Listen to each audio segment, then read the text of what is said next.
Era uma tarde quente e ensolarada às margens do mar da Galileia. O vento soprava levemente e as águas tranquilas refletiam o céu azul como um espelho. Jesus, após um longo dia de ensinamentos às multidões, reuniu seus discípulos e propôs que atravessassem o mar para o outro lado. Exaustos, mas obedientes, eles rapidamente subiram no barco, prontos para descansar enquanto cruzavam aquelas águas calmas. Conforme o barco avançava, o cansaço foi tomando conta de todos, inclusive de Jesus, que adormeceu na popa, descansando sobre uma almofada. O som das ondas suaves embalava o momento. Mas de repente, o clima mudou drasticamente. O vento começou a uivar, e as nuvens escuras cobriram o céu como um manto sombrio. Em poucos minutos, uma violenta tempestade se formou, sacudindo o barco como uma folha ao vento. Ondas enormes subiam e desciam, como montanhas de água ameaçando engolir a pequena embarcação. Os discípulos, muitos deles pescadores experientes, jamais tinham visto algo tão avassalador. Suas mãos calejadas lutavam com os remos, mas o barco parecia à mercê da natureza. Gotas de chuva cortavam seus rostos como facas, e o barulho ensurdecedor da tempestade fazia seus corações pulsarem de pavor. Eles gritavam uns com os outros, tentando manter o controle, mas o desespero se instalava. Pedro, suando frio, olhou para Jesus, que continuava dormindo serenamente, alheio à fúria da natureza. "Mestre, não te importa que pereçamos?" gritou ele, sua voz carregada de medo e incredulidade. Os outros discípulos juntaram-se aos gritos de Pedro. Como poderia Jesus dormir em meio àquele caos?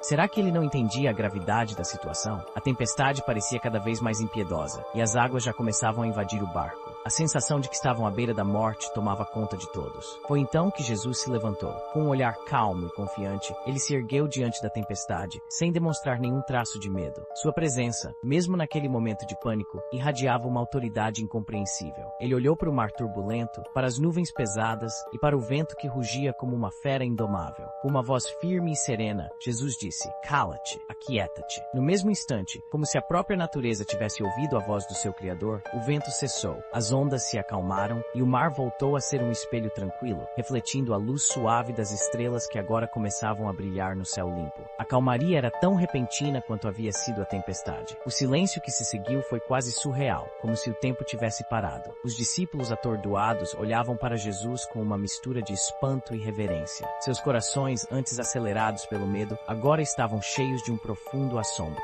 Quem era aquele homem, que até os ventos e o mar lhe obedeciam? Eles sabiam que estavam na presença de algo muito maior do que poderiam compreender. Aquilo não era apenas um profeta, mas alguém que tinha o poder sobre todas as coisas. Jesus, vendo a confusão em seus rostos, perguntou-lhes calmamente: "Por que sois tão tímidos? Ainda não tendes fé?" As palavras de Jesus penetraram fundo em seus corações. Aquele não era apenas um simples questionamento. Era um convite para que confiassem plenamente nele, mesmo nas situações mais impossíveis. Jesus estava ensinando-lhes que a fé não é apenas acreditar em dias de bonança, mas também manter a confiança nos momentos de maior turbulência. Ele não apenas acalmou a tempestade no mar, mas também a tempestade que assolava os corações de seus discípulos. Enquanto o barco continuava sua jornada sobre as águas agora calmas, os discípulos se entreolharam em silêncio, ainda tentando processar o que haviam acabado de vivenciar. Aquela travessia que começou com medo e caos havia terminado em paz e reflexão profunda. Eles entenderam naquele momento que com Jesus ao seu lado não havia tempestade que não pudesse ser vencida.